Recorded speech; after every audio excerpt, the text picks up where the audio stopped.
We started talking earlier about the things that a business owner gets confronted with when a business owner starts making a business of the thing he or she loves to do. So the way we described it before was there was this kernel of an idea, this little notion here, which is the thing that we're best at, and then we start our business to do that thing and sell it. Let's say we can make a widget better than anybody else, and we love to make widgets, and we've been doing them in the garage for ages. And somebody finally, one more than enough people said, "Hey, you should sell those things." And then we went and did it. And what we described in the earlier video was that you get that envelope from the IRS that talks about all of the things, and then here's your little warehouse when you've got a fulfillment process, and then you've got some people working for you, and you need to do human resources, and all of a sudden the thing that you do becomes a very small part of the thing that you love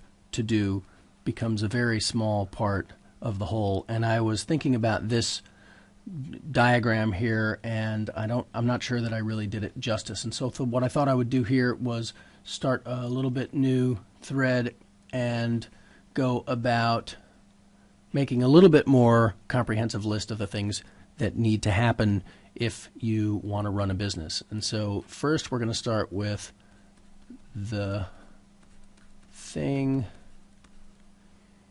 you love to do. And just for the purposes of this conversation, we're going to call that thing widget design. Widget designs, all right? We love to make widget designs, and that's the thing that we love to do. So we got into this whole thing in the first place because we love to do widget designs, and then as we got further into the business, we learned a couple of things. And so here are some of the things that we learned.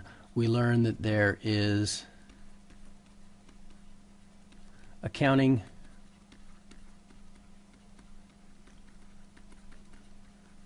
and bookkeeping. Now, you may be interested to know that bookkeeping is the only word in the English language that has 3 sets of double letters in a row, O-O-K-K-E-E.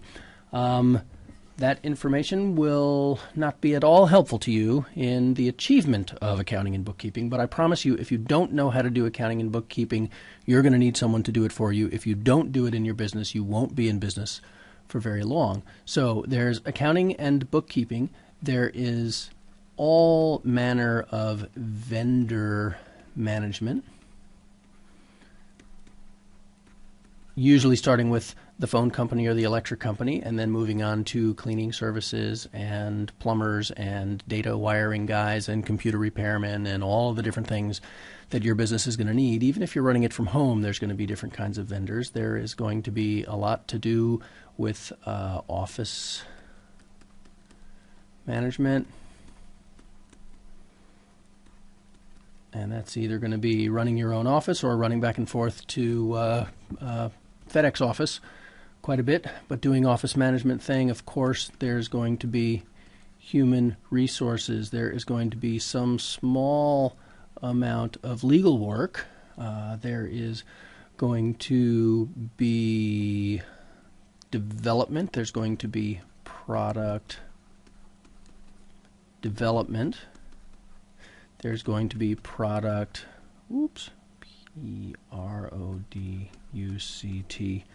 management. You know what? Let's spell that one out because it's important. Product.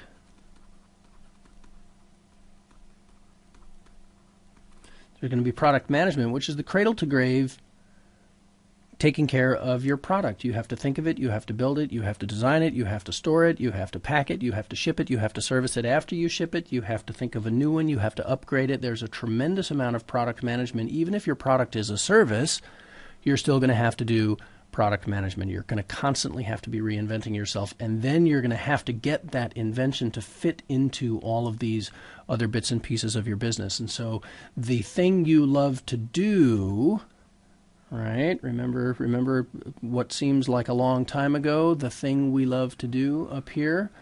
this all has to be, I don't want to say compromised, but I don't want to say it probably because it's true. So you're going to have to compromise quite a lot to make the thing you love to do fit into all of these different bits and pieces that are associated with running a business. There's product management, there's marketing and sales. Marketing and sales. Do you love to get out and spread the word about what it is that you're up to and what it is that you do? Do you like to ask people if they would like to buy the thing you have? Do you feel happy when you're getting people to write checks to you for different things? Do you like going out and selling? Because if you're not the kind of person who likes going out and selling the thing that you love to do, you are going to have to figure out a way to make that come true, because without marketing and sales, your business just doesn't run. If you're running your business successfully, you will also find yourself in quite a bit of contact with customers, and the customers are going to need a certain amount of love and care and feeding, and we call that customer support.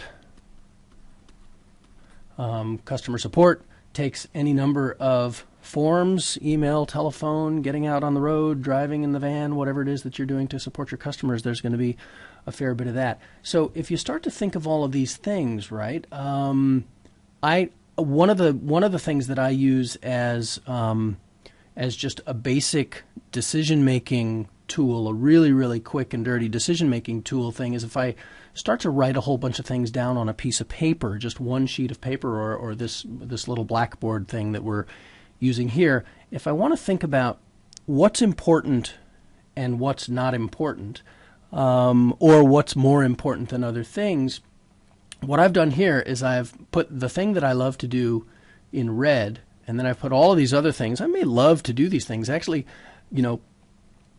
human resources may be the thing that I love to do. Maybe that's what I love. Maybe it's not widget designs. Maybe it's human resources. But you can kind of pick for yourself. A good decision-making process and a good way of measuring things, I've found, is almost always the most obvious way. And so if we were to take, let's take and pretend that this rectangle here, this sort of rectangle here, is a representation of the whole of this whole page that I've just drawn, these things that I've just drawn, and I still don't have all the things that have to do with running a business, but it's a little bit more comprehensive of a list. So what let's do is let's just see if we can make a little teeny version of it, right? And so here's where I wrote the thing that I love to do, right? You see those two things correlate. And then in this pinkish, what I did was I pretty much filled up this whole area of the page with pink stuff, right? All of that. And so when I want to make a decision about something, or I want to measure, how important is one thing compared to another thing? Well, all of these pink things are this much space on the page important, and the red stuff is only this much. And so that's maybe, say 1, 2, 3, 4, 5, 6, 7, 8, maybe 9, but certainly 8. So there's probably, what you're going to look at is you're going to look at about, if there's 10 things on here, you're going to be lucky if you can spend 20% of your time doing what you love, and you'll also be lucky if you can get it down to 80% of the time in your business doing the things that you must do in order to be in business. So what we're going to do in the next video is we're going to start to look very, very closely at this ratio here, the 80%, 20% ratio, because in business and in any system, anything you study, anything you measure or read about or think about, what you're going to find more often than not is this 20%, 80% ratio figures in quite a bit. So that's what we're going to look at next time. But there is no getting around the fact that once you get into business to do what you love to do, you need to get a whole bunch of other things done. And so that's going to be the trick, is how do you at least preserve what you love to do with minimal compromise and the ability to maximize your efficiency in all of these other things that you may or may not be fully awesome at. And I'm not trying to talk you out of going into business for yourself, but I do want you to go into it with your eyes open.